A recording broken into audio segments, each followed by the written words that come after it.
আসসালামু আলাইকুম ওরহমতুল্লাহি ওবরাকাতুহ। নাহমাদুহু ওয়া নুসাল্লি আলা রাসূলিহিল কারীম। আম্মা বা'দু ফাআউযু বিল্লাহি মিনাশ শাইতানির রাজীম। বিসমিল্লাহির রহমানির রহিম। আদম আলাইহিস সালাম তিনি হচ্ছেন আবুল বাশার, মানবমণ্ডলীর আদি পিতা। তিনি এই পৃথিবীর প্রথম মানুষ এবং প্রথম নবী। গোটা মানবমণ্ডলীর মধ্য থেকে আল্লাহ তাআলা আদম আলাইহিস সালামকে পৃথিবীর প্রথম মানুষ এবং প্রথম নবী হিসেবে বাছাই করেছেন। আর আমরা পৃথিবীতে যারা আছি আমরা সবাই হচ্ছি বানি আদম বা আদম আলাইহিসসালামের বংশধর। আল্লাহ তাআলা আদম আলাইহিসসালামকে সৃষ্টি করার অনেক আগে এই পৃথিবীতে প্রথমে জিন তৈরি করেছিলেন। আল্লাহ তাআলা ইরশাদ করছেন, ওয়াল জান্না খলাকনাহু মিন ক্বাবলু মিন নারিস সামুম। আর আমি মানবজাতি সৃষ্টির অনেক আগে প্রজ্বলিত আগুনের শাখা থেকে জিন জাতিকে তৈরি করেছি। আল্লাহ তাআলা যখন আদম আলাইহিসসালামকে সৃষ্টি করবেন বলে চিন্তা করলেন, আল্লাহ তাআলা সিদ্ধান্তটি ফেরেশতাদের সাথে শেয়ার করলেন। আল্লাহ তাআলা বললেন, ইন্নী জাআইলুন ফিল আরদি খলিফা। ওহে ফেরেশতারা, আমি পৃথিবীতে আমার রিপ্রেজেন্টেটিভ, আমার প্রতিনিধি হিসেবে মানুষ তৈরি করতে যাচ্ছি। যেহেতু জিন জাতিরা পৃথিবীতে আদম আলাইহিস সালামের আগেই অনেক রক্তপাত করেছিল, বিশৃঙ্খলা সৃষ্টি করেছিল, সেই অভিজ্ঞতার আলোকে সেই ডিসকাশনে আল্লাহ তাআলার সাথে ফেরেশতাদের ডিসকাশনে ফেরেশতারা তাদের মতামত পেশ করলেন। তারা বললেন তাদের অভিজ্ঞতার আলোকে, ক্বালু আতাজআলু ফিহা মান ইউফসিদু ফিহা ওয়া ইয়াসফিকুদ দিমা। অর্থাৎ, হে আল্লাহ, আপনি কি এমন কোনো জাতি তৈরি করবেন যারা পৃথিবীতে ফাসাদ সৃষ্টি করবে, ক্যাওস করবে, রক্তপাত করবে? নাহনু নুসাব্বিহু বিহামদিকা ওয়া নুকদ্দিসু লাক। আমরা তো আপনার তাসবিহ পড়ি, আপনার প্রশংসা করি, আমরাই তো ভালো, কেন আপনি আবার মানুষ বানাতে যাবেন? আল্লাহ তাআলা বললেন, ইন্নী আ'লামু মা লা তা'লামুন। যে হে ফেরেশতারা, আমি এমন কিছু জানি যেটা তোমরা জানো না। আল্লাহ তাআলার এই সিদ্ধান্তের কথা যখন তিনি ফেরেশতাদেরকে জানিয়ে দিলেন যে আমি মানুষ বানাতে যাচ্ছি, অতঃপর আল্লাহ তাআলা তার সিদ্ধান্ত অনুযায়ী তিনি মানুষ তৈরি করলেন। আদম আলাইহিস সালাম হচ্ছে এই পৃথিবীর সর্বপ্রথম মানব। তিনি আদম আলাইহিস সালামকে মাটি থেকে তৈরি করেছেন। এই ভূপৃষ্ঠের যত জায়গায় যত ধরনের মাটি আছে, সব মাটিগুলোকে সেখান থেকে কিছু কিছু অংশ নিয়ে আল্লাহ তাআলা আদম আলাইহিস সালামকে তৈরি করলেন। আল্লাহ তাআলা ইরশাদ করছেন, ইন্নী খালিকুম বাশারাম মিন তিন। নিশ্চয় আমি মানবজাতিকে মাটি থেকে তৈরি করেছি। এজন্য বলা হয়ে থাকে মাটির মানুষ, বা আদম হচ্ছে মাটির তৈরি। বেসিকলি আমরা সবাই আমাদের মা এবং বাবা থেকে তৈরি হয়েছি, তাদের স্পার্ম থেকে, ওভাম থেকে। যেহেতু মানুষের এই বীর্য বা স্পার্মটি আমাদের খাবার দাবারের একটা শক্তিরস বা নির্যাস, এবং আমাদের খাবার দাবার, ফলমূল, এগুলো আসে বেসিকলি মাটি থেকে, সেই দিকে ইঙ্গিত করে আমাদেরকে বলা হয় যে আমরাও হচ্ছি মাটির তৈরি। আদম আলাইহিস সালামকে আল্লাহ তাআলা সরাসরি মাটি থেকে তৈরি করলেন, এবং এই সৃষ্টি প্রক্রিয়ার তিনটি ধাপ ছিল। প্রথমত আল্লাহ তাআলা মাটিগুলোকে এঁটেল মাটিতে রূপ দিলেন, যেটাকে কোরআন বলেছে তিনুন লাজিব। তারপর সেই এঁটেল মাটিতে আল্লাহ তাআলা বৃষ্টি বর্ষণ করলেন, ফলে সেটা হয়ে গেল হামাইম মাসনুন, মানে কাদামাটি। এরপর কাদামাটির সে দলা দিয়ে আল্লাহ তাআলা সেখানে হিট দিলেন, প্রচণ্ড তাপ দিলেন। তাপ দিয়ে সেই মাটির দলাটিকে তিনি বানালেন সলসলিন কাল ফখর, ঠনঠনে পোড়ামাটি।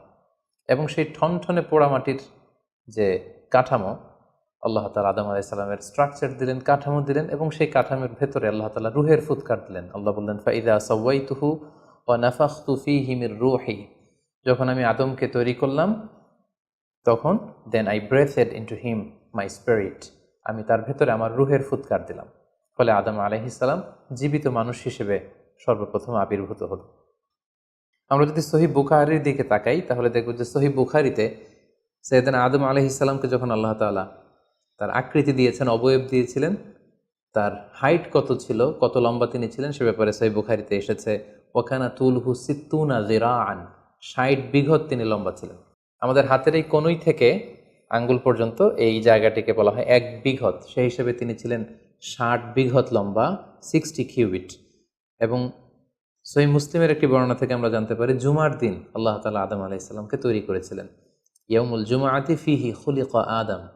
জুমার দিনে আল্লাহ তাআলা আদম আলাইহিস সালামের সৃষ্টি প্রক্রিয়া এটাকে তিনি সম্পন্ন করেছেন। আদম আলাইহিস সালামকে তৈরি করার পরে আল্লাহ তাআলা ফেরেশতাদেরকে এবং আদম আলাইহিস সালামকে একসাথে করে একটি মক টেস্ট নিলেন। সেখানে আল্লাহ তাআলা তাদের সবাইকে কিছু শব্দের নাম শিক্ষা দিলেন, এবং আদম আলাইহিসসালামকে ফেরেশতাদের সামনে এনে ফেরেশতাদেরকে আল্লাহ তাআলা বললেন যে এগুলোর নাম যদি তোমরা আমাকে বলতে পারো তাহলে বলো। আল্লাহ তাআলা বললেন আম্বিউনি বিআসমাই হাউলাই ইন কুনতুম সাদিকিন। ফেরেশতাদেরকে প্রথমে প্রশ্ন করা হলো, বলো তো এগুলোর নাম কি? ফেরেশতারা উত্তর করতে পারলেন না। অতঃপর আদম আলাইহিসসালামকে লক্ষ্য করে আল্লাহ যখন বললেন ইয়া আদম আম্বিহুম বিআসমাইহিম, হ্যাঁ আদম তুমি এই জিনিসগুলোর নাম সবাইকে শুনিয়ে দাও। ফালাম্মা আম্বাআহুম বিআসমাইহিম, আদম আলাইহিসসালাম যখন একটার পর একটা সবগুলো জিনিসের নামকরণ করে ফেলতে পারলেন, সবগুলো জিনিসের নাম বলতে পারলেন, ক্বালা আলাম আকুল লাকুম ইন্নী আ'লামু গায়বাস সামাওয়াতি ওয়াল আরদ, আল্লাহ তাআলা ফেরেশতাদেরকে বললেন আমি কি তোমাদেরকে বলিনি যে আমি আকাশ জমিনের গায়েবের সমস্ত বিষয়ের ধারক এবং বাহক, সব বিষয়ের জ্ঞান আমার কাছে আছে। সো আদমকে আমি এমন কিছু স্পেশাল ফিচার দিয়ে তৈরি করেছি যেগুলো অ্যাঞ্জেলদের মধ্যে ল্যাকিংস ছিল, ফলে ফেরেশতারা সেগুলো জানার পরেও সেগুলোর নাম আল্লাহ তাআলাকে রিপিট করে বলে শোনাতে পারেনি। কিন্তু আদম আলাইহিসসালাম সবগুলো জিনিসের নাম একটার পর একটা তিনি বলে ফেলতে পারলেন। এবং এ থেকে প্রমাণিত হয় যে আল্লাহ তাআলা এখানে ফেরেশতাদের অপারগতা এবং আদম আলাইহিসসালামের শ্রেষ্ঠত্বের প্রমাণ তিনি এখানে স্থাপন করলেন। অনেকে প্রশ্ন করে থাকে যে আল্লাহ তাআলা আদম আলাইহিসসালামকে স্পেশালি এই জিনিসগুলোর নাম শিক্ষা দিয়েছিলেন, ফলে আদম আলাইহিস সালাম বলতে পেরেছেন, কিন্তু ফেরেশতাদেরকে তো এই জিনিসগুলোর নাম শিক্ষা দেওয়া হয়নি। সো তারা কি করে বলবে? কোরআনের কোথাও এটা সুস্পষ্ট বলা হয়নি যে আল্লাহ তাআলা যখন এই জিনিসগুলোর নাম শিক্ষা দিচ্ছিলেন তখন আলাদা করে আদম আলাইহিসসালামকে শিক্ষা দিচ্ছিলেন। বরং এমনও হতে পারে যে শেখানোর প্রক্রিয়াটি যখন চলছিল তখন ফেরেশতা এবং আদম তারা সকলেই উপস্থিত ছিল, কিন্তু আদম আলাইহিসসালামকে আল্লাহ তাআলা এমন কিছু মানবিক বৈশিষ্ট্য স্পেশাল ফিচার দিয়ে তৈরি করেছেন যার ফলে তিনি এগুলোর উত্তর করতে পেরেছিলেন। কিন্তু ফেরেশতাদের মধ্যে ওই বিষয়গুলো না থাকার কারণে ফেরেশতারা সেগুলোর উত্তর করতে পারেনি। ফেরেশতাদের সামনে আদম আলাইহিসসালামের শ্রেষ্ঠত্বের প্রমাণ হওয়ার পরে আল্লাহ তাআলা সকল ফেরেশতাদেরকে আদেশ করলেন যে তোমরা আদম আলাইহিসসালামকে একটা সম্মানসূচক সেজদা দাও, যেটাকে অনারারি প্রোস্ট্রেশন বলে। আল্লাহ তাআলা বললেন উসজুদু লি আদম ফাসাজাদু ইল্লা ইবলিস আবা ওয়াস্তাকবারা ওয়া কানা মিনাল কাফিরিন। আল্লাহ তাআলা আদেশ দেওয়ার সাথে সাথেই সকল ফেরেশতারা সেজদা দিল। আসলে এই সেজদাটা কেমন ছিল আমরা জানি না। আমরা সাধারণত রুকু করলে we just bow down our head just little bit, আমরা আমাদের মাথা একটু নিচু করি। আমরা যখন সেজদা দেই আমরা আমাদের কপাল মাটিতে ছুঁয়ে দেই, এটা হচ্ছে আমাদের সেজদা। কিন্তু ফেরেশতাদের সেজদা আসলে আদতে কেমন ছিল আমরা জানি না। এজন্য ফেরেশতাদের কোনো বিষয়, জিনদের কোনো বিষয়, এটা যদি আমরা আমাদের মতো করে কল্পনা করি এটা ভুল হবে। বরং যেভাবে সেজদা দেওয়ার দরকার ছিল ফেরেশতারা ঠিক সেভাবেই আদম আলাইহিসসালামকে সেজদা দিয়েছেন। কিন্তু এই সেজদাটি এবাদতের সেজদা নয়, কারণ এবাদত হিসেবে সেজদা দেওয়া যাবে শুধুমাত্র কেবলমাত্র আল্লাহ তাআলাকে। এই সেজদাটি ছিল সম্মানসূচক সেজদা, অনারারি প্রোস্ট্রেশন। ফাসাজাদু ইল্লা ইবলিস, আল্লাহ তাআলা আদেশ দেওয়ার সাথে সাথে সকল ফেরেশতারা সেজদা দিল, ইবলিস ছাড়া। আবা ওয়াস্তাকবারা ওয়া কানা মিনাল কাফিরিন, সে সেজদা দিতে অস্বীকৃতি জানালো, ফলে সে কাফিরদের অন্তর্ভুক্ত হয়ে গেল। এখন প্রশ্ন হচ্ছে হু ইজ দিস ইবলিস? ইবলিস কে? এতক্ষণ পর্যন্ত আমরা আল্লাহ তাআলার সাথে ফেরেশতাদের ডিসকাশন, শেয়ারিং শুনেছি। আদম আলাইহিস সালামকে হঠাৎ করে সৃষ্টি করলেন, কিন্তু নাও এ নিউ ক্যারেক্টার অ্যাপিয়ার্ড, নতুন একটি ক্যারেক্টার চলে এসেছে, সেটা হচ্ছে ইবলিস। ইবলিস হচ্ছে এক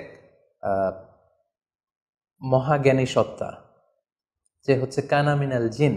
কোরআন আমাদেরকে কনফার্ম করেছে কানা মিনাল জিন্নি ফাফাসাকা আন আমরি রাব্বি। ইবলিস বা শয়তান বেসিকলি জিন জাতির অন্তর্গত। আমরা আমাদের আদম আলাইহিস সালামের আলোচনার শুরুতেই বলেছি যে আল্লাহ তাআলা মানব সৃষ্টির আগে এই পৃথিবীতে জিন তৈরি করেছিলেন। ইবলিস হচ্ছে সেই জিনের অন্তর্গত। সে এবাদতে এত বেশি পরিশ্রমী ছিল, সে বেশি বেশি আবাদত করতে করতে আল্লাহ তাআলার প্রিয় সত্তায়, প্রিয় ভাজনে পরিণত হয়েছে। ফলে আল্লাহ তাআলা তার স্ট্যাটাসকে অনেক হাই করে দিয়েছেন এবং ফেরেশতাদের সাথে থাকবার সুযোগ করে দিয়েছিলেন। তাকে আল্লাহ তাআলা এতটাই সম্মান দিয়েছিলেন, সে চাইলেই আল্লাহ তাআলার সাথে সরাসরি কথা বলতে পারত। কিন্তু আল্লাহ তাআলা যখন আদম আলাইহিস সালামকে সেজদা দেওয়ার আদেশ করলেন, সবাই সেজদা দিল, ইবলিস ছাড়া।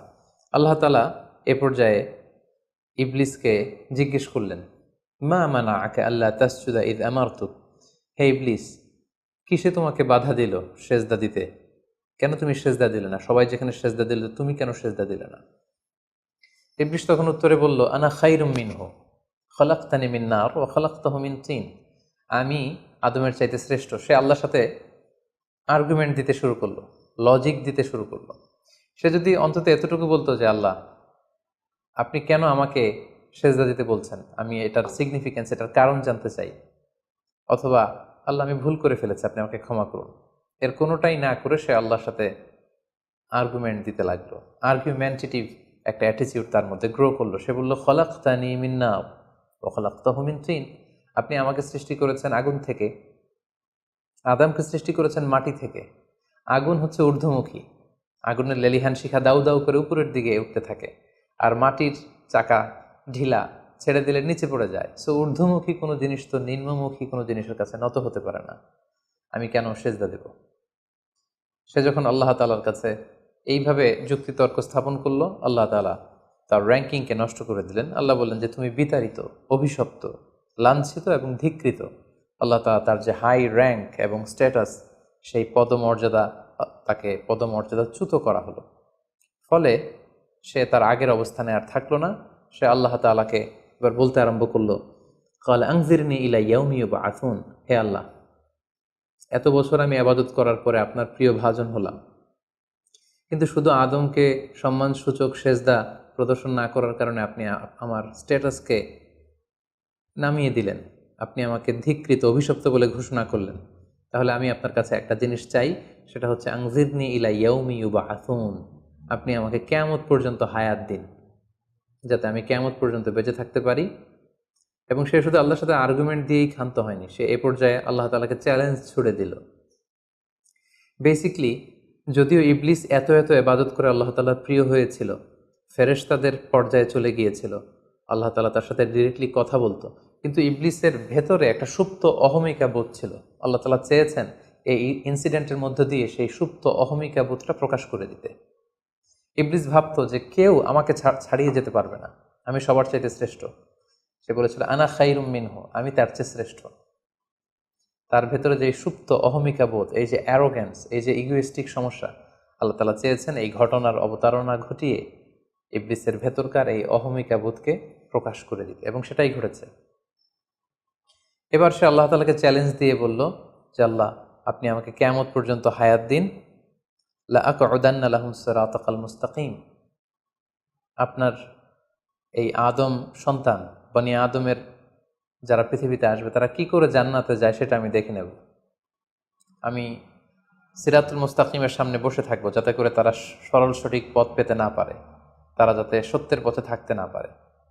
আমি তাদেরকে সুম্মা লাআতিয়ান্নাহুম মিন বাইনি আইদিহিম ওয়া মিন খালফিহিম ওয়া আন আইমানিহিম ওয়া আন শামাইলিহিম, সামনে থেকে, পেছন থেকে, ডান দিক দিয়ে, বাঁ দিক দিয়ে, সব দিক দিয়ে আমি তাদেরকে কুমন্ত্রণা দিব, ধোঁকা দিব, টেম্পটেশন দিব, হুইসপারিং করব। ওয়ালা তাজিদু আকসারাহুম শাকিরিন, আপনি তাদেরকে শুকরগুজার কৃতজ্ঞ বান্দাদের অন্তর্ভুক্ত পাবেন না। আল্লাহ তাআলা বললেন, লামান তাবিআকা মিনহুম লাআমলাআন্না জাহান্নামা মিনকুম আজমাইন, তুমি আমাকে চ্যালেঞ্জ দিচ্ছ, ঠিক আছে, আমিও তোমার চ্যালেঞ্জ নিলাম, চ্যালেঞ্জ অ্যাকসেপ্টেড। তোমাকে এবং তোমাকে যারা ফলো করবে, ফলোয়ারদেরকে, তাদের সবাইকে দিয়ে আমি জাহান্নামকে পরিপূর্ণ করব। আল্লাহ তাআলা ইবলিসকে কিয়ামত পর্যন্ত হায়াত দিলেন, তার চ্যালেঞ্জ গ্রহণ করলেন, এবং ইবলিসও তার মিশন এবং ভিশন ফিক্স করে নিল যে যে আদমের কারণে আজকে আমি এতটা ধিক্কৃত, অভিশপ্ত, লাঞ্ছিত, সে আদমকে এবং সে আদমের সন্তানদেরকে, বনি আদমকে আমি জাহান্নামে ঢুকানোর আগ পর্যন্ত ক্ষান্ত হব না। এবং আল্লাহ রাসূল সাল্লাল্লাহু আলাইহি ওয়াসাল্লাম বললেন যে, ইন্না শাইতানা ইয়াজরি মিনাল ইনসানি মাজরাদ দাম, মানুষের রক্ত প্রবাহের সাথে ইবলিস মিশে যেতে পারে, সেখানে যে সে কুমন্ত্রণা দিতে পারে। সেই ঘটনার পর থেকে আল্লাহ তাআলার সৃষ্টির, দুইটি শক্তিশালী সৃষ্টির মধ্যে তৈরি হয়ে গেল চিরশত্রুতা, চিরবিদ্বেষ, চিরদ্বন্দ্ব, শয়তান আর বনি আদম। আদম আলাইহিস সালামকে যখন সেজদা করতে বলা হলো, সবাই সেজদা করলো, কিন্তু ইবলিস সেজদা করলো না। এই ঘটনার পর আদম আলাইহিস সালাম কেমন যেন একটু একাকিত্ব এবং অস্থিরতা ফিল করতে লাগলেন, লোনলিনেস, কারণ তার কোনো সাথী নেই, সঙ্গী নেই, প্রতিবেশী নেই, বন্ধু নেই, বান্ধব নেই, কেউ নেই। মানুষ হিসেবে তিনি কেবল একা, বড়ই একা। তার এই অস্থিরতা, তার এই একাকিত্ব, তার এই লোনলিনেসকে আল্লাহ তাআলা বুঝতে পেরে তার একজন সঙ্গিনী তৈরি করলেন। তিনি হচ্ছেন হাওয়া আলাইহিস সালাম, এই পৃথিবীর প্রথম মানবী। এবং আল্লাহ তাআলা বললেন, ওয়াজআলা মিনহা যাওজাহা লিয়াসকুনা ইলাইহা, আল্লাহ তাআলা তার থেকেই তার একজন সাথী, তার সঙ্গিনী তৈরি করলেন, যার সান্নিধ্যে যে স্থির হতে পারে, সে প্রশান্তি পেতে পারে। অন্যত্র আল্লাহ তাআলা বলছেন, খালাকা মিনহা যাওজাহা ওয়া বাসসা মিনহুমা রিজালান কাসীরাও ওয়া নিসাআ। আল্লাহ তাআলা আদমের মধ্য থেকেই তার সাথীকে বা তার জোড়াকে অর্থাৎ হাওয়াকে তিনি তৈরি করলেন, এবং এই আদম আর হাওয়া থেকে গোটা বিশ্বের সকল মানব মণ্ডলীকে তিনি তৈরি করেছেন। আদম আলাইহিস সালামের কোন জায়গা থেকে হাওয়া আলাইহিস সালামকে তৈরি করা হয়েছে? সহিহ বুখারীতে এসেছে, খুলিকনা মিন তিলা, পাঁজরের হাড় থেকে। আদম আলাইহিস সালামের বাম পাঁজরের উপর দিকের বাঁকা হাড় থেকে আল্লাহ তাআলা হাওয়া আলাইহিস সালামকে তৈরি করেছেন। হাওয়া শব্দটি এসেছে আরবি শব্দ হাই থেকে। হাই মানে জীবিত, প্রাণবন্ত। যেহেতু জীবন্ত আদম থেকে ওনাকে সৃষ্টি করা হয়েছে, তাই তাকে হাওয়া বলা হয়। অথবা আদম আলাইহিস সালাম হাওয়া আলাইহিস সালামের সঙ্গ পেলেই তিনি উজ্জীবিত হয়ে ওঠেন, প্রাণোচ্ছল হয়ে ওঠেন, এজন্য ওনাকে হাওয়া বলা হয়। তাহলে পৃথিবীর প্রথম মানবী হাওয়া আলাইহিস সালামকে আল্লাহ তাআলা আদম আলাইহিস সালামের নিঃসঙ্গতা, একাকিত্ব এবং লোনলিনেস যে ফিলিংটা, এটা দূর করার জন্য তার একজন সঙ্গী তিনি ঠিক করে দিলেন, আদম এবং হাওয়া। ইংরেজিতে বলা হয় অ্যাডাম অ্যান্ড ইভ। এবং আল্লাহ তাআলা তাদের দুজনকে জান্নাতে থাকবার পারমিশন দিলেন। আল্লাহ তাআলা বললেন, ওয়াকুলনা ইয়া আদম উসকুন আনতা ওয়া যাওজুকাল জান্নাহ। আদম, তুমি আর তোমার স্ত্রী বা তোমার সঙ্গিনী দুজনে মিলে জান্নাতে থাকো। তবে এক্ষেত্রে কিছু ডুজ অ্যান্ড ডোন্টস আছে, কিছু ওয়ার্নিং আছে, কিছু প্রিকশন আছে। সেটা হচ্ছে, ওয়াকুলা মিনহা রগাদান হাইসু শি'তুমা। এই বাগানে, এই জান্নাতের যেখান থেকে মনে যায় তৃপ্তি সহকারে তোমরা উভয়ে খাও, কিন্তু ওয়ালা তাকরাবা হাযিহি শাজারাতা ফাতাকুনা মিনাল যালিমিন। জান্নাতের যেখান থেকে মনে চায় তোমরা খেতে পারো, পান করতে পারো, ঘুরে বেড়াতে পারো, আনন্দ উৎসব করতে পারো, কিন্তু ওয়ালা তাকরাবা হাযিহি শাজারা, এই গাছের ফল খাবে না। Be aware of this tree, এই গাছের কাছেও যাবে না। যদি যাও, যদি খাও, তাহলে ফাতাকুনা মিনাল যালিমিন, তোমরা জালিমদের অন্তর্ভুক্ত হয়ে যাবে। তাহলে আল্লাহ তাআলা আদম এবং হাওয়াকে জান্নাতে থাকার সুযোগ দিলেন। সেখানে কি করা যাবে, কি করা যাবে না সেটা বাতলে দিলেন, ডুজ অ্যান্ড ডোন্টস দিলেন এবং ওয়ার্নিং দিয়ে দিলেন। কিন্তু তারপর যেটা ঘটলো সেটা হচ্ছে, আমরা জানি যে ইবলিস কিন্তু তার মিশন এবং ভিশনকে ফিক্স করে নিয়েছে যে সে আদমকে গোমরা করেই ছাড়বে, ধোঁকা দিয়েই ছাড়বে। এবং সে অনুপাতে সে সামহাও জান্নাতে ঢুকে আদম এবং হাওয়া আলাইহিস সালামকে উইসপারিং করে, টেম্পটেশন দিয়ে, কুমন্ত্রণা দিয়ে তাদেরকে বিভ্রান্ত করে ফেলল। কোরআন বলছে, ফাওয়াসওয়াসা লাহুমা শাইতান লিইউবদিয়া লাহুমা মা উরিয়া আনহুমা মিন সাওআতিহিমা। শয়তান তাদের দুজনকে টেম্পটেশন দিয়ে, কুমন্ত্রণা দিয়ে ধোঁকার মধ্যে ফেলে দিল। শয়তান এসে বলল, আমাকে আল্লাহ সৃষ্টি করেছেন অনেক আগে, তোমাদেরকে সৃষ্টি করার আগে আল্লাহ তাআলা আমাদেরকে জানিয়েছিলেন যে তোমাকে এবং হাওয়াকে আল্লাহ তাআলা এই জান্নাতে রাখতে চান না, তোমাদের দুজনকে আল্লাহ পৃথিবীতে পাঠিয়ে দিতে চান। কারণ এখানে তারাই থাকতে পারবে যারা ফেরেশতা, তোমরা ফেরেশতা নও। আর এখানে পার্মানেন্টলি থাকার জন্য, রেসিডেন্সিয়াল পারমিটের জন্য একটা জিনিস লাগে, সেটা হচ্ছে ওই গাছের ফল খেতে হয়। যারা ওই গাছের ফল খেয়ে ফেলবে তারা এখানকার চিরকালীন বাসিন্দা হয়ে যাবে, তারা কখনো পৃথিবীতে যাওয়া লাগবে না। সো এজন্য আল্লাহ তাআলা তোমাদেরকে ফল খেতে নিষেধ করেছেন ওই গাছে। তোমরা যদি ওই গাছের ফল খেয়ে ফেলো তাহলে তোমরা এখানকার চিরস্থায়ী অধিবাসী হয়ে যাবে। কোনোভাবেই আল্লাহ তাআলা তোমাদেরকে এখান থেকে তাড়াতে পারবেন না। কিন্তু আল্লাহ তাআলা চাইছেন তোমাদেরকে এখান থেকে তাড়িয়ে পৃথিবীতে পাঠিয়ে দিবেন। আমি তোমাদেরকে কসম করে বলছি, আমি তোমাদের ওয়েল উইশার, শুভাকাঙ্ক্ষী।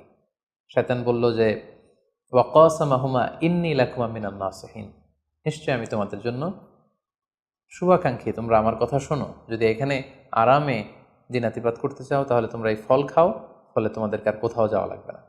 আদম আলাইহিস সালাম আল্লাহ তাআলা সে দেয়ার ডুজ অ্যান্ড ডোন্টস, সে ওয়ার্নিংয়ের কথা ভুলে তিনি এবং তার স্ত্রী ওই নিষিদ্ধ ফল থেকে খাওয়া শুরু করলেন। এবং খাওয়ার সাথে সাথেই ফালাম্মা যাকা শাজারাতা বাদাত লাহুমা সাওআতুহুমা ওয়া তাফিকা ইয়াখসিফানি আলাইহিমা মিন ওয়ারাকিল জান্নাহ।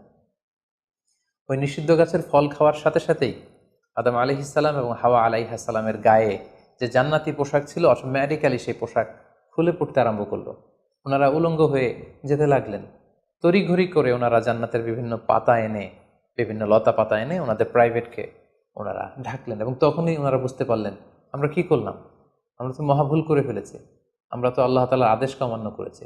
আল্লাহ তাআলার সাথে সাথে বললেন, আলাম আনহাকুমা আন তিলকুমা শাজারা, আদম এটা তোমরা কি করলে, আমি তো এটা কখনো এক্সপেক্ট করিনি, আমি কি তোমাদেরকে নিষেধ করিনি এই গাছের ফল খেতে? এবং আমি কি তোমাদেরকে বলে দেইনি যে ইন্না শাইতানা লাকুম আদুউম মুবিন, শয়তান তোমাদের সুস্পষ্ট চিরশত্রু? কেন তোমরা এই কাজটা করলে? আদম আলাইহিসসালাম এবং হাওয়া আলাইহিসসালাম ওনারা লজ্জিত হলেন, ওনাদের কাজের জন্য ওনারা লজ্জিত হলেন। আল্লাহ তাআলা বলছেন, ওয়ালাকাদ আহিদনা ইলা আদামা মিন ক্বাবলু ফানাসিয়া ওয়ালাম নাজিদ লাহু আজমা। আমি আদমকে ওসিয়ত করেছিলাম যে এই কাজটি তুমি করো না, কিন্তু আদম আলাইহিস সালাম ভুলে গিয়েছেন। আল্লাহ তাআলার আদেশ পালনে আল্লাহ বলছেন, আমি আদমকে দৃঢ় প্রত্যয়ী পাইনি। ফলে আদম আলাইহিস সালাম এবং হাওয়া আলাইহিস সালাম ওনারা নিজেদের ভুল বুঝতে পারলেন এবং অনুতপ্ত হলেন, লজ্জিত হলেন, আল্লাহ তাআলার কাছে ক্ষমা চাইতে লাগলেন। আল্লাহ তাআলা তাদেরকে ক্ষমার কিছু বাক্য শিখিয়ে দিলেন। ফাতালাক্কা আদামু মির রাব্বিহি কালিমাত, কিছু বাক্য শিখিয়ে দিলেন। সে বাক্যগুলো কি ছিল?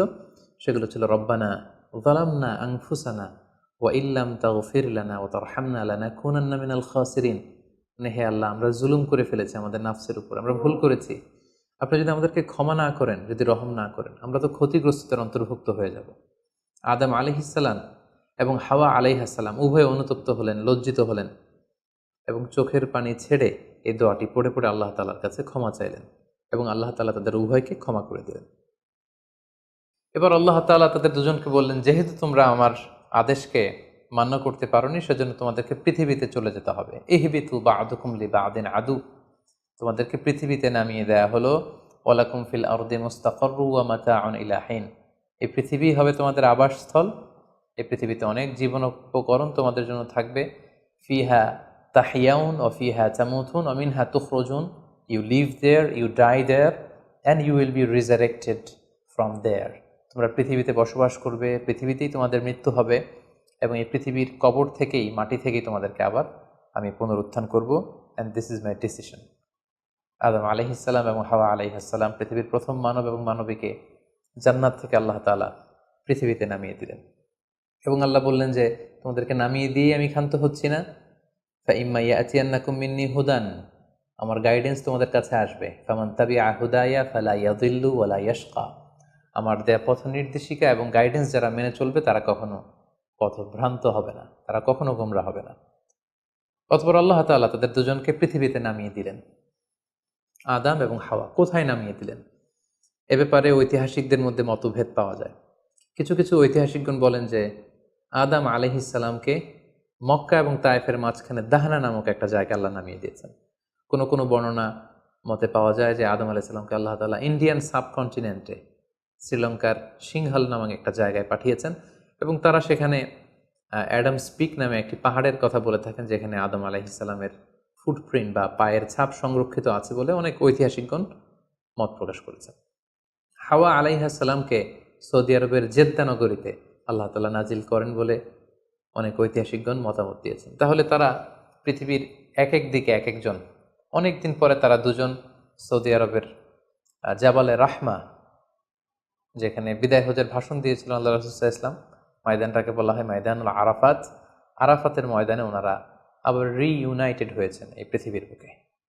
সম্মানিত, শুধু এ পর্যায়ে আমরা জানবো how was the life of Adam and Eve on earth. এই পৃথিবীতে আদম আলাইহিস সালাম এবং হাওয়া আলাইহিস সালামের একেবারে পৃথিবীর শুরুর দিকের জীবন পরিক্রমাটা কেমন ছিল। হাউ ওয়াজ দেয়ার লাইফ, কীভাবে তারা তাদের জীবন অতিবাহিত করেছেন। আমরা জানি যে তাদের দুজনের মাধ্যমেই হিউম্যান হিস্ট্রি শুরু হয়েছিল, মানব ইতিহাস।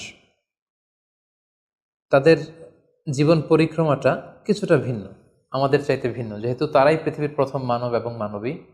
তাদের কোনো প্রতিবেশী নেই, তাদের কোনো বন্ধুবান্ধব নেই, পৃথিবীতে আর কোনো মানুষ তাদের আশেপাশে ছিল না, শুধু তারাই। তো সেক্ষেত্রে এক আল্লাহ তাআলার ইবাদত ছাড়া তাদের মৌলিক যে কাজটা ছিল সেটা ছিল পপুলেশন, কাল্টিভেশন অ্যান্ড কনস্ট্রাকশন। কি করে জনসংখ্যা বৃদ্ধি করা যায় পৃথিবীতে, কি করে সন্তান লালন পালন করা যায়, কি করে চাষাবাদ করা যায়, কি করে ফার্মিং করা যায় এবং কি করে মানব সভ্যতার বিনির্মাণ করা যায়, এটাই ছিল পৃথিবীর প্রথম মানব এবং এই মানবীর প্রধানতম দায়িত্ব। যেহেতু ওনারা যদি নতুন প্রজন্ম তৈরি না করেন, ওনারা যদি চাষাবাদ না করেন, ওনারা যদি সভ্যতা বিনির্মাণ না করেন, তাহলে পৃথিবীতে মানব সভ্যতা টিকে থাকবে না। ফলে মৌলিক ইবাদতের পাশাপাশি এগুলোই ছিল ওনাদের কাজ। আল্লাহ তাআলা সব শিখিয়ে দিলেন কিভাবে গাছ রোপণ করতে হয়, কিভাবে চাষাবাদ করতে হয়, কিভাবে ছাগল গরু এগুলো লালন পালন করতে হয় এবং সেখান থেকে কিভাবে দুধ দহন করে নিজেদের খাবারের যোগান দিতে হয়, বেসিকলি আদম আলাইসাল্লামের কাছে যে সহিফাগুলো নাজিল হয়েছিল সেখানে শরীয়তের মূলনীতির চাইতে কিভাবে পৃথিবী আবাদ করতে হবে এই বিষয়গুলোই বেশি স্থান পেয়েছিল। এক্ষেত্রে সবচেয়ে মজার ব্যাপার হচ্ছে আদম আলাইহিস সালামের এই জীবন পরিক্রমার সবচেয়ে গুরুত্বপূর্ণ একটি মজার বিষয় হচ্ছে যে কিছুদিন পরেই তাদের কুলকে আলোকিত করে, তাদের সংসারকে আলোকিত করে নতুন প্রজন্ম আসতে শুরু করলো। এবং আদম আলাইহিসসালাম এবং হাওয়া আলাইহিসসালামের মাধ্যমে যে সন্তানরা পৃথিবীতে আসতো তারা ছিল অলওয়েজ টুইন বেবি বা যমজ সন্তান হিসেবে আসতো। সর্বপ্রথম আল্লাহ তাআলা তাদেরকে একটি সন্তান, একটি ছেলে সন্তান এবং একটি মেয়ে সন্তান দিয়ে ধন্য করলেন এবং তারা তাদের নাম রাখলেন, ছেলেটির নাম রাখলেন কাবিল, মেয়েটির নাম রাখলেন আকলিমা। এবং তারপরের বছর আবারও হাওয়া আলাইহিসসালাম গর্ভবতী হয়ে সন্তান জন্ম দিলেন। সেক্ষেত্রেও একটি ছেলে একটি মেয়ে, কারণ এই ছেলে মেয়েদের বিয়ে দেওয়ার তখন পদ্ধতি ছিল এই বছর যেই ছেলে জন্মগ্রহণ করেছে সেই ছেলের সাথে পরের বছরের মেয়ের বিয়ে হতো, এবং এই বছর যে মেয়ে জন্মগ্রহণ করেছে তার সাথে পরের বছরের ছেলের সাথে এভাবে ক্রসিং সিস্টেমে বিয়ে হতো। যেহেতু পৃথিবীতে আর কোনো মানুষ তাদের আশেপাশে ছিল না, ফলে নিজেদের ভাই বোনদের মধ্যে বিয়ে হতো, তবে ওলট পালট করে। তো এর ফলে বাই ডিফল্ট আদম আলাইহিসসালামের ছেলে কাবিলের ভাগ্যে এসে জুটল তার পরের টার্নের যে বোন জন্মগ্রহণ করেছে হাবিলের সাথে, তার নাম ছিল লাবুদা। লাবুদার সাথে কাবিলের বিয়ে হবে এবং হাবিলের সাথে ইকলিমার বিয়ে হবে, এটাই ফিক্স করা হলো। কিন্তু এখানে একটি সমস্যা দেখা দিল, সেটি হচ্ছে ইকলিমা ছিল খুবই সুন্দরী, she was a very beautiful lady. ফলে কাবিল এটা মেনে নিতে পারেনি। সে প্রশ্ন উত্থাপন করলো যে কেন আমি লাবুদাকে বিয়ে করব? লাবুদা হচ্ছে কিছুটা শ্যামলা প্রকৃতির, আমি তাকে বিয়ে করব না, বরং আমার সাথে আমার যে বোন জন্মগ্রহণ করেছে সে ইকলিমাকে আমি বিয়ে করব। আদম আলাইহিসসালাম বললেন, না, এটা আল্লাহর দেয়া আদেশ। তোমার সাথে তোমার যে যমজ বোন জন্মগ্রহণ করেছে তাকে তুমি বিয়ে করতে পারবে না, বরং তোমার পরে হাবিল এবং লাবুদা যে জন্মগ্রহণ করেছে সে লাবুদা হবে তোমার স্ত্রী, এবং তোমার সাথে তোমার যে বোন আকলিমা জন্মগ্রহণ করেছে সে আকলিমা হবে হাবিলের স্ত্রী। কিন্তু কাবিল এটা সহজে মেনে নিতে পারেনি, ফলে সে এখানে প্রশ্ন উত্থাপন করলো এবং সে বলল যে আমি আকলিমাকে বিয়ে করতে চাই। দেখা দিল এক মহা সমস্যা। তখন আল্লাহ তাআলা আদম আলাইহিসসালামকে জানিয়ে দিলেন, ঠিক আছে, হাবিল এবং কাবিলকে কুরবানি করতে বলো, যার কুরবানি কবুল হবে সেই আকলিমাকে পাবে। এবং তখন কোরবানির সিস্টেম ছিল কোরবানি করে চলে আসার পরে আকাশ থেকে আগুন এসে যেই কোরবানিকে ঝলসে দিত সেই কোরবানিটা আল্লাহ তাআলার কাছে কবুল হয়েছে বলে ধরে নেওয়া হতো। আদম আলাইহিসসালামের ছেলে কাবিল বেসিকলি চাষি ছিল, সে এক বস্তা গম আল্লাহ রাস্তায় কোরবানি করলো। আর হাবিল সে মেষ চড়াতো, ছাগল চড়াতো, সে একটি বকরি জবাই করে আল্লাহ রাস্তায় কুরবানি করলো এবং তারা অপেক্ষা করতে লাগলো যে কার কুরবানি কবুল হয়। দেখা গেল আকাশ থেকে আগুন এসে হাবিলের বকরি বা ছাগলটাকে ঝলসে দিয়েছে, কিন্তু কোনো আগুন এসে কাবিলের গমের বস্তাকে বা গমের স্তূপকে ঝলসে দেয়নি। ফলে প্রমাণিত হলো যে হাবিলের কুরবানি আল্লাহ তাআলার দরবারে কবুল হয়েছে এবং আল্লাহ তাআলার দেয়া আগের বিধান অনুযায়ী হাবিলই আকলিমাকে বিয়ে করার সুযোগ পাবে। এই কথাটি আল্লাহ তাআলা খুব সুন্দর করে কোরআনুল কারীমে উল্লেখ করেছেন। আল্লাহ বলছেন, ফাতুকুব্বিলা মিন আহাদিহিমা ওয়ালাম ইউতাকাব্বাল মিনাল আখার। তাদের একজনের কোরবানি কবুল হলো, আরেকজনেরটি হলো না। ফলে হাবিল আকলিমাকে বিয়ে করার সুযোগ পেল। কিন্তু কাবিল এতে আরো প্রচণ্ড জেলাসি ফিল করতে লাগলো। সে হিংসায় জ্বলে পুড়ে অত্যন্ত রেগে গিয়ে বলল, লা আক্তুলান্নাক, হাবিল আমি তোমাকে হত্যা করব, তোমাকে হত্যা করে হলেও আমার সুন্দরী বোন আকলিমাকে আমি ছিনিয়ে নিব। তখন হাবিল বলতে লাগলো যে লাইম বাসাত্তা ইলাইয়া ইয়াদাকা লিতাকতুলানি মা আনা বিবাসিতি ইয়াদি আলি ইলাইকা লিআকতুলাক।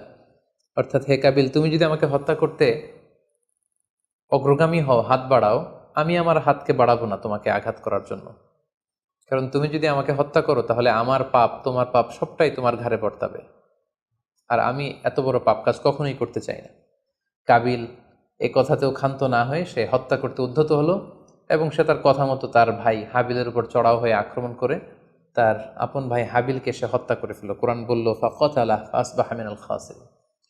কাবিল হাবিলকে হত্যা করে ফেলল। প্রতিহিংসার অনলে জ্বলে পুড়ে শয়তানের কুমন্ত্রণায় পৃথিবীর প্রথম হত্যাকাণ্ড, the first murder ever in the world, পৃথিবীর প্রথম হত্যাকাণ্ড সংঘটিত হলো এবং হত্যাকারী ছিল আদম আলাইসাল্লামের ছেলে কাবিল, এবং প্রথম নিহত, এই পৃথিবীর প্রথম নিহত মানুষের নাম হচ্ছে হাবিল।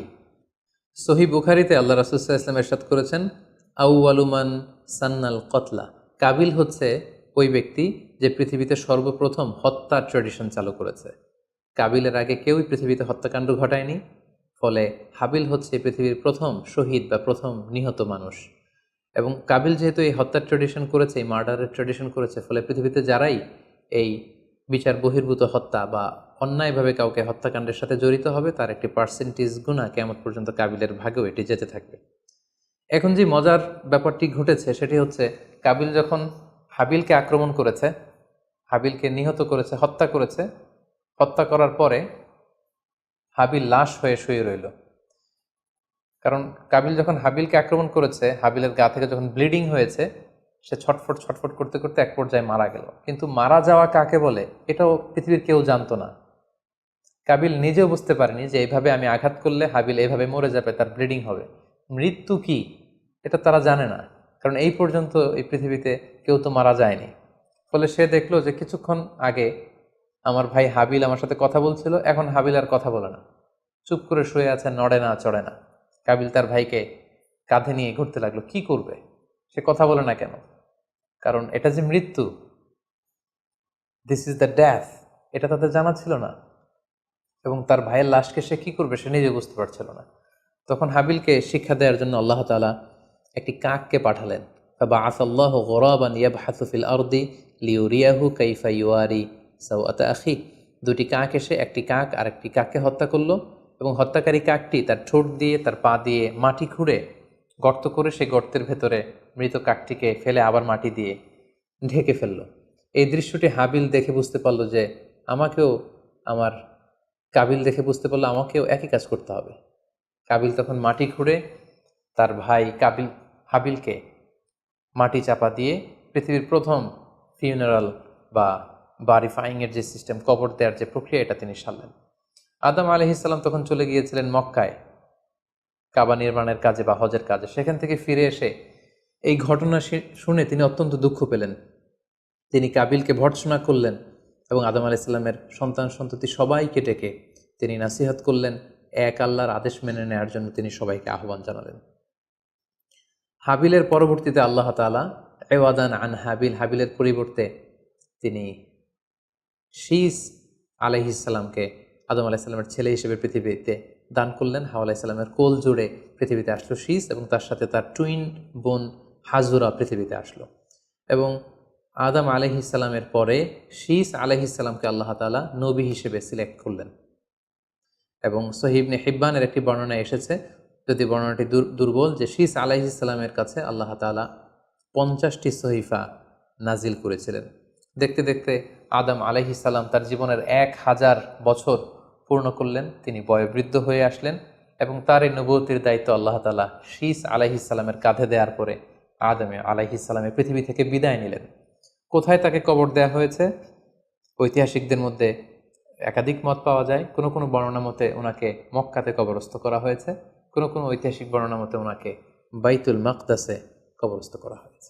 আর ঠিক এভাবেই পৃথিবীর প্রথম মানব এবং প্রথম নবী আদম আলাইহিস সালাম এই পৃথিবী থেকে বিদায় নিয়ে পরপারে পাড়ি জমালেন। সম্মানিত শুধু আদম আলাইহিস সালামের এই জীবনী থেকে আমাদের জন্য কি শিক্ষা? কেন আল্লাহ তাআলা কালামুল্লাহ মাজিদে কোরআন কারিমে নবীদের ঘটনাগুলো বর্ণনা করেছেন? কেন আদম আলাইহিস সালামের ঘটনা আমাদেরকে শুনিয়েছেন? নিশ্চয়ই এর পেছনে কারণ রয়েছে। সেটি হচ্ছে আমরা যাতে করে এই জীবনী থেকে আমাদের প্রাত্যহিক জীবনের জন্য শিক্ষা, লেসন, এগুলো যাতে গ্রহণ করতে পারি। আদম আলাইহিস সালামের এই বর্ণাঢ্য জীবনী থেকে, সংগ্রামী জীবনী থেকে আমরা কি শিখতে পারি, কি কি লেসন আমাদের জন্য রয়েছে, এ পর্যায়ে আদম আলাইহিস সালামের জীবনী থেকে শিক্ষাগুলো আমরা আলোচনা করব। আদম আলাইহিস সালামের জীবনী থেকে প্রথম যে শিক্ষাটা আমরা পাই সেটা হচ্ছে সৃষ্টির জন্য অহংকার করা বা অ্যারোগেন্স এটা শোভা পায় না। অহংকার করা এটা হচ্ছে স্রষ্টার বৈশিষ্ট্য। কোনো সৃষ্টি কখনো অহংকার করতে পারে না। আল্লাহ তাআলা বলেছেন হাদিসে কুদসিতে, আল কিবরিয়া উরিদা ই, অহংকার হচ্ছে আমার চাদর, এজন্য যে অহংকার করবে ওকে আমি জাহান্নামে নিক্ষেপ করব। কিন্তু শয়তানের ক্ষেত্রে আমরা এই মিস্টেকটাই দেখেছি। সে অহংকারের ফাঁদে পা দিয়ে আল্লাহ তাআলার আদেশ অমান্য করেছে এবং সে ধিকৃত অভিশপ্ত একটা সত্তায় পরিণত হয়েছে। এবং সে বলেছে যে আনা খাইর মিনহু, আমি আদমের চাইতে শ্রেষ্ঠ। কোনো বিশ্বাসী, কোনো প্র্যাকটিসিং মুসলিম কখনো নিজেকে বড় মনে করতে পারে না। ইসলাম আমাদেরকে এটা শেখায় না। নিজেকে বড় মনে করা এটা হচ্ছে শয়তানের স্বভাব, যেটা আমরা আদম আলাইসাল্লাম এবং শয়তানের যে ঘটনা ইনসিডেন্ট সেখান থেকে আমরা জানতে পারলাম। নিজেকে বড় মনে করা এটা শয়তানের অ্যাটিটিউড। বিশ্বাসীরা কখনো নিজেকে বড় মনে করে না, তারা কখনো অ্যারোগ্যান্ট অ্যাটিটিউডের হতে পারে না। কারণ আল্লাহ রাসূল সাল্লাল্লাহু আলাইহি ওয়াসাল্লাম আমাদেরকে শিখিয়েছেন, আল্লাহুম্মা জাআল ফি আইনি সাগীরা ওয়া ফি আ'ইউনিন নাসি কাবীরা, হে আল্লাহ আপনি আমার চোখে আমাকে ছোট বানান, মানুষের চোখে আপনি আমাকে বড় বানান। আপনি নিজেকে কখনো বড় বলে উপস্থাপন করতে পারবেন না। আপনি বড় এটা আপনার মুখে বলা শোভা পায় না, বরং আপনি বড় কিনা ছোট এটা মানুষ প্রমাণ করবে, সেটা মানুষ ডিসাইড করবে। এজন্য আল্লাহ রাসূল সাল্লাল্লাহু আলাইহি ওয়াসাল্লাম বলতেন, হে আল্লাহ আমার চোখে আপনি আমাকে ছোট বানান, মানুষের চোখে আপনি আমাকে বড় বানান। তাহলে আদম আলাইহিস সালাম এবং ইবলিসের এই ঘটনা থেকে আমরা প্রথম যে শিক্ষাটা পাই সেটা হচ্ছে আমরা যেন কখনো আমাদের অন্তরে অহমিকা বোধ লালন না করি, আমরা যেন এই ইগোইস্টিক সমস্যাতে না ভুগি, আমরা কখনো যেন অহংকারী না হই, বরং আমরা যেন বিনয়ী হতে পারি। বিনয়ী বান্দাদেরকে আল্লাহ তাআলা পছন্দ করেন। নিজেকে বড় মনে করা এটা হচ্ছে শয়তানের স্বভাব, এবং সে নিজেকে বড় মনে করেই চির অভিশপ্ত হিসেবে চিহ্নিত হয়েছে। আদম আলাইহিস সালামের ঘটনা থেকে আরও একটি শিক্ষা আমরা যেটি পাই সেটি হচ্ছে শয়তানের প্রথম মিশন ছিল মানুষের দেহ থেকে পোশাক খুলে ফেলা। আই রিপিট, আমি আবারও বলছি, মানুষের দেহ থেকে পোশাক খুলে ফেলা, নগ্নতা বা অশ্লীলতা, এটা হচ্ছে শয়তানের প্রধান হাতিয়ার। আমরা এই ঘটনা থেকে জেনেছি যে আদম আলাইহিসসালাম এবং হাওয়া আলাইহিসসালাম তারা যখন ওই নিষিদ্ধ গাছ থেকে ভক্ষণ করলেন, তারা যখন নিষিদ্ধ ফলটি খেয়ে ফেললেন, সাথে সাথে জান্নাতের পোশাক তাদের দেহ থেকে খুলে পড়ে গিয়েছে। এবং কেন আদম আলাইহিসসালাম এবং হাওয়া আলাইহিসসালামকে শয়তান ওয়াসওয়াসা দিয়েছিল? সূরা আরাফে আল্লাহ বলছেন, লিউরিয়াহুমা সাওআতিহিমা, যাতে করে তাদের প্রাইভেট, তাদের লজ্জাস্থান প্রকাশিত হয়ে পড়ে। তাহলে আমরা এই ঘটনা থেকে আরও যে শিক্ষাটি পাই সেটি হচ্ছে নগ্নতা এবং অশ্লীলতা হচ্ছে শয়তানের প্রধান হাতিয়ার। বর্তমানে আমরা সেটাই দেখতে পাচ্ছি যে শয়তান আমাদের পোশাককে খাটো করতে চাচ্ছে। দিনকে দিন আমাদের পোশাকের ধরন এমন হতে যাচ্ছে, বিশেষ করে আমাদের বোনদের বা নারীদের পোশাকের দিকে যদি আমরা তাকাই, এটা ছোট হতে হতে এমন একটা পর্যায়ে চলে যাচ্ছে, এর মাধ্যমে কিন্তু এই নিউডিটি বা নগ্নতা এবং অশ্লীলতার ছড়াছড়ি আমাদের সমাজে খুব বেড়ে গিয়েছে। এবং এটা ছিল শয়তানের প্রধান হাতিয়ার। আমাদের আদি পিতা এবং আদি মাতাকে এই নগ্নতা এবং অশ্লীলতার মাধ্যমেই, তাদের দেহ থেকে পোশাক খোলার মাধ্যমে কিন্তু শয়তান প্রথম তার শত্রুতা প্রকাশ করতে পেরেছিল। এবং কারা আসলে আমাদের শত্রু, কে আমার শত্রু কে আমার বন্ধু, এটা আমাদেরকে জানতে হবে। আল্লাহ তাআলা খুব সুস্পষ্টভাবে কোরআনে বলেছেন যে ইন্নাহু লাকুম আদু মুবিন, তোমরা শয়তানের পদাঙ্ক অনুসরণ করো না, কারণ শয়তান হচ্ছে তোমাদের সুস্পষ্ট শত্রু। সো কে আমার বন্ধু কে আমার শত্রু, এ ব্যাপারে যেন আমরা সুস্পষ্ট একটি ধারণা পেতে পারি, এই জন্য কোরআন আমাদেরকে জানিয়েছে শয়তান হচ্ছে আমাদের প্রকাশ্য শত্রু। আদম আলাইহিস সালামের এই স্টোরি থেকে আমরা আরও একটি শিক্ষা পাই, সেটা হচ্ছে আল্লাহ তাআলা যখন জান্নাতে আদম এবং হাওয়া আলাইহিস সালামকে থাকার সুযোগ দিলেন, আল্লাহ বললেন ওয়ালা তাকরাবা হাযিহি শাজারা, খবরদার যেটা মনে চায় খাও, কিন্তু ওই গাছের কাছেও যেও না। আল্লাহ তাআলা কিন্তু বলেননি ওই গাছের ফল খেও না, আল্লাহ বলেছেন কাছেও যেও না। এটা একটা কোরআনিক টার্ম, কাছেও যাওয়া যাবে না। ফল খাওয়া তো দূর কি বাত, ওই গাছের ফল খাওয়া তো অনেক পরের কথা, আগে কাছে গেলেই না ফল খাওয়া না খাওয়ার প্রসঙ্গটা আসে। এজন্য আল্লাহ তাআলা সাবধান করে বলে দিয়েছিলেন কাছেও যেও না। এটা কোরআনের একটা টার্ম। অশ্লীলতার ব্যাপারে যখন আল্লাহ আমাদেরকে সাবধান করেছেন, আল্লাহ বলেছেন ওয়ালা তাকরাবুজ জিনা, অশ্লীলতার কাছেও যেও না। যেখানে আল্লাহ তাআলা আমাদেরকে শেখাচ্ছেন যে কাছেও যেও না, কিন্তু আমরা আমাদের দেশে কাছে আসার গল্পের নাম কিন্তু এখন শুনছি। আমরা মোস্ট রিসেন্টলি কিছু বছর আগে ক্লোজ আপ ওয়ানের কাছে আসার দুর্দান্ত সব গল্প নিয়ে তারা কিছু প্রোগ্রাম করেছিলেন। সেখানে তরুণ তরুণীদেরকে খুব বেশি কাছে আসার জন্য তারা একে অপরের কাছে আসা, লাভ স্টোরিগুলো শেয়ার করা, এগুলো তারা প্রমোট করেছে। কিন্তু তার বিপরীতে কোরআনিক পয়েন্টস অফ ভিউ যদি আমরা দেখি, সেখানে কিন্তু আমরা ভিন্ন কনসেপশন দেখতে পাই। সেখানে কোরআন আমাদেরকে বলেছে যে কাছেও যাওয়া যাবে না, তোমরা কাছেও যেও না। সো এই বিষয়টি যেন আমরা মনে রাখবার চেষ্টা করি। আদম আলাইহিস সালামের ঘটনা থেকে আরও একটি শিক্ষা আমরা পাই, সেটা হচ্ছে শয়তান সবসময় আমাদেরকে অস্থির বানাতে চেষ্টা করে, মানে আমার আরও লাগবে, আমার আরও চাই, আমার আরও পেতে হবে। যেমন জান্নাতে নিঃসন্দেহে আদম এবং হাওয়া আলাইহিস সালামের জন্য কোনো অভাব ছিল না, সব কিছু সেখানে ছিল। তারপরেও কেন তাদেরকে, যেটাকে নিষিদ্ধ করা হয়েছে, ওই ফল কেন খাওয়া লাগবে? শয়তান এসে সেই কাজটাই করেছে। শয়তান বোঝাতে চাচ্ছে তোমাদের আরও লাগবে, আরও। এই অফুরন্ত খাবার এবং নাজ নেয়ামতে তোমাদের হবে না, বরং যেটা আল্লাহ নিষেধ করেছে ওইটাতেই যেতে হবে। সো এটা হচ্ছে শয়তানের একটা ধোঁকা দেওয়ার পদ্ধতি। শয়তান সবসময় আমাদেরকে আরও চাই, আমাদের আরও লাগবে, আরও পাওয়ার জন্য শয়তান আমাদেরকে উৎসাহিত করে। এরকম আরও আরও করে যখন আমরা এসবের পেছনে ছুটতে থাকি, ফলে আমরা অস্থির হয়ে উঠি। শয়তান কখনোই চায় না আমরা যেন প্রশান্ত চিত্তের অধিকারী থাকি, আমরা যেন ধীরস্থির থাকি। আপনি যখনই ধীরস্থির হবেন, আল্লাহর সিদ্ধান্তে যখন আপনি সন্তুষ্ট হবেন, তখনই আপনার মনে একটা প্রশান্তি চলে আসবে। ফলে আপনি তখন আল্লাহকে নিয়ে ভাবার সুযোগ পাবেন, আপনার জীবনকে নিয়ে সন্তুষ্ট হবেন। তখন আপনার মধ্যে একটা কামনেস, একটা ট্রায়াঙ্কুলিটি চলে আসবে। কখনোই শয়তান এটা চায় না, বরং শয়তান সবসময় একটা প্রতিযোগিতার মধ্যে রেখে আরও লাগবে, আরও চাই, এরকম একটা উন্মাদনা, অস্থিরতা শয়তান সবসময় আমাদের মধ্যে ছড়িয়ে দিতে চায়। এই গল্প থেকে আমরা আরও একটি জিনিস শিখতে পারি, সেটা হচ্ছে দ্য পাওয়ার অফ দোয়া। দোয়ার যে কত বড় শক্তি। একটু খেয়াল করে দেখুন যে আল্লাহ তাআলা শয়তানের দোয়াও কিন্তু ফিরিয়ে দেয়নি, কিন্তু আমরা অল্পতে নিরাশ হয়ে যাই। শয়তান বলেছিল, আল্লাহ তুমি আমাকে চিরকাল বেঁচে থাকার সুযোগ দাও, লম্বা হায়াত দাও। আল্লাহ এই দোয়া কবুল করলেন। শয়তান বললেন, আল্লাহ আমি ডানে বায়ে সামনে পেছনে সব দিক থেকে যেন আদম এবং হাওয়াকে, মানুষকে কুমন্ত্রণা দিতে পারি, তুমি সুযোগ দাও। আল্লাহ সুযোগ দিলেন, আল্লাহ দোয়া কবুল করলেন। শয়তান বলল, আল্লাহ আমি যেন মানুষের শিরায় উপশিরায় রক্তের প্রবাহের ভেতরে ঢুকে যেন আমি টেম্পটেশন দিতে পারি। আল্লাহ তালা এটাও কবুল করলেন। তো যে আল্লাহ তালা শয়তানের দোয়া কবুল করে ফেলতে পারেন, সে আল্লাহ তালাকে আমাদের দোয়া কবুল করবেন না? অবশ্যই করবেন। তো সেক্ষেত্রে দোয়ার মতো দোয়া করতে হবে। সিনসিয়ার দোয়া ইজ লাইক এ মিজাইল। আপনি যদি সিনসিয়ারলি দোয়া করেন, এটা মিজাইলের মতো। মিজাইল হামলা করলে যেমনি লক্ষ্যবস্তুতে যে ভেদ করে, তেমনি দোয়ার মতো যদি দোয়া করা যায়, চাওয়ার মতো যদি আল্লাহ তালার কাছে চাওয়া যায়, সেই দোয়াটাও আল্লাহ তালা কবুল করবেন। দোয়া ইটস অ্যান আর্ট, এটা একটা শিল্প। কেমন করে চাইতে হয়, কেমন করে দোয়া করতে হয়, সেটাও জানতে হয়। সো আমরা যখন আল্লাহ তালার কাছে চাইবো, আমরা যেন খুব সিনসিয়ারলি চাই। 5 নম্বর যেই শিক্ষাটি আমরা পাই, সেটা হচ্ছে রিপেন্টেন্স, অনুতপ্ত হওয়া। শয়তানও আল্লাহর আদেশ অমান্য করেছে, আদম আলাইহিস সালামও আদেশ অমান্য করেছে। আল্লাহ বলেছেন সেজদা দাও, শয়তান সেজদা না দিয়ে আদেশ অমান্য করলো।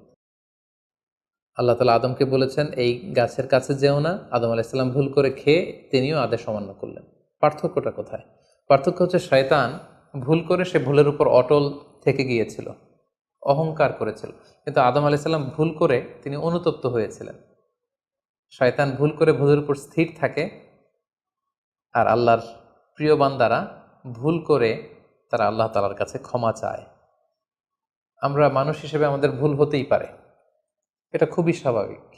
কুল্লুকুম খত্তা, তোমরা সবাই পাপী। ও খয়রুল খত্তাইনা তাওয়াবুন, এই পাপীদের মধ্যে সবচেয়ে শ্রেষ্ঠ পাপী হচ্ছে যে পাপী পাপ করার পরই আল্লাহ তাআলার কাছে তওবা করে, অনুতপ্ত হয়। অনুতপ্ত বান্দার চোখের পানির যে কত পাওয়ার, জাহান্নামের আগুন কোনো কিছু দিয়ে নেভানো সম্ভব না, কিন্তু অনুতপ্ত বান্দার চোখের পানি দিয়ে জাহান্নামের আগুন নিভে যায়। একজন বান্দা যখন ভুল করে, পাপ করে, ভুল বুঝতে পেরে অনুতপ্ত হয়ে চোখের পানি ছাড়ে, তার চোখের পানি চোখ বেয়ে, তার নাকের ডগা বেয়ে মাটিতে পড়ার আগেই আল্লাহ অনুতপ্ত বান্দার সব গুনাহ মাফ করে দেন।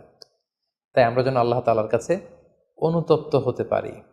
শয়তান আল্লাহকে সেদিন চ্যালেঞ্জ দিয়ে বলেছিল, আল্লাহ আমি দেখে নেব কি করে তুমি তোমার বান্দাদেরকে জান্নাতে ঢুকাও। আল্লাহ তাআলা বললেন, চ্যালেঞ্জ অ্যাকসেপ্টেড, তোমার চ্যালেঞ্জকে আমিও গ্রহণ করলাম। তুমি আজীবন আমার বান্দাদেরকে ধোঁকা দিবে, কিন্তু আমার বান্দা যখন অনুতপ্ত হয়ে চোখের পানি ছেড়ে ক্ষমা চাইবে, আমি জীবনের সব গুনাহ মাফ করে দেব। সো অনুতপ্ত হয়ে আল্লাহর কাছে চাওয়ার এই সুযোগকে যেন আমরা নষ্ট না করি। আমরা যেন ভুল করলে আল্লাহ তাআলার কাছে ক্ষমা চাই, আমরা যেন তাওবা করে ফিরে আসি। 6 নম্বর যে শিক্ষাটি আমরা আদম আলাইহিস সালামের গল্প থেকে পাই, সেটা হচ্ছে our life is full of struggle. আমাদের জীবনটা হচ্ছে খুবই স্ট্রাগল করে এই জীবনটাকে লিড করতে হয়। এখানে অনেক ইফোর্ট দিতে হয়। দুনিয়াকে বলা হয় দারুল আসবাব, পরিশ্রম করে, লড়াই করে নিজের অবস্থানকে এখানে জানান দিতে হয়।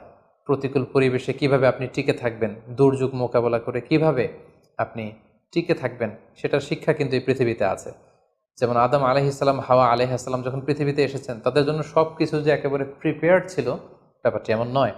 ওনাদেরকে কষ্ট করতে হয়েছে, ওনাদেরকে চাষাবাদ করতে হয়েছে, মেষ পালন করতে হয়েছে, গাছ রোপণ করতে হয়েছে, ঝড় ঝঞ্ঝা বন্যা, এই প্রতিকূল পরিবেশে তাদেরকে টিকে থাকার লড়াই করতে হয়েছে। ফলে এই পৃথিবীতে টিকে থাকতে হলে লড়াই করতে হয়, সংগ্রাম করতে হয়। এই জীবনটা হচ্ছে সংগ্রামময় একটা জীবন। ফলে আদম আলাইহিস সালামের এই সংগ্রামী জীবন থেকে আমরা এটাও বুঝতে পারি যে এখানে আমাদেরকে টিকে থাকার জন্য লড়াই করে করে নিজের অস্তিত্বের জানান দিতে হবে। সর্বশেষ আদম আলাইহিস সালামের জীবনী থেকে যে আমরা শিক্ষাটি পাই, সেটি হচ্ছে এই পৃথিবীতে অনেক ধরনের ফিতনা আছে, এর মধ্যে নারী ঘটিত ফিতনা একটি বড় ধরনের ফিতনা, এবং এই পৃথিবীর প্রথম যে হত্যাকাণ্ড সেটা নারী ঘটিত কারণেই হয়েছে। এবং সহিহ মুসলিম আল্লাহ রাসূল সাল্লাল্লাহু আলাইহি ওয়াসাল্লাম বলেছেন, ফাইন্না আউওয়ালা ফিতনাতি বানি ইসরাঈল কানাত ফিন্নিসা, বনি ইসরায়েলের প্রথম ফিতনাও নারীদের ব্যাপারেই ঘটেছে। এবং আল্লাহ রাসূল বলেছেন, আমার পরে তোমাদের জন্য নারীদের ফিতনার চাইতে বড় কোনো ফিতনা আমি রেখে যাইনি। ফলে এই নারী ঘটিত ফিতনা থেকে আমাদেরকে সাবধান থাকতে হবে। বর্তমানেও যখন আমরা পত্রপত্রিকা খুলি, প্রায় কিন্তু আমরা এই ধরনের অশ্লীলতা, নগ্নতা, ধর্ষণের মতো জঘন্য ঘটনার কথা আমরা শুনি। এতে করে আমরা বুঝতে পারছি যে নারী ঘটিত ফিতনাটা আসলেই অনেক বড় ফিতনা। এক্ষেত্রে আসলে নারীদেরকে ব্লেম করা হচ্ছে না, এক্ষেত্রে উভয়ই সমানভাবে অপরাধী। নারী পুরুষ উভয়কেই আল্লাহ তাআলা তাদের চোখকে অবনমিত রাখতে বলেছেন।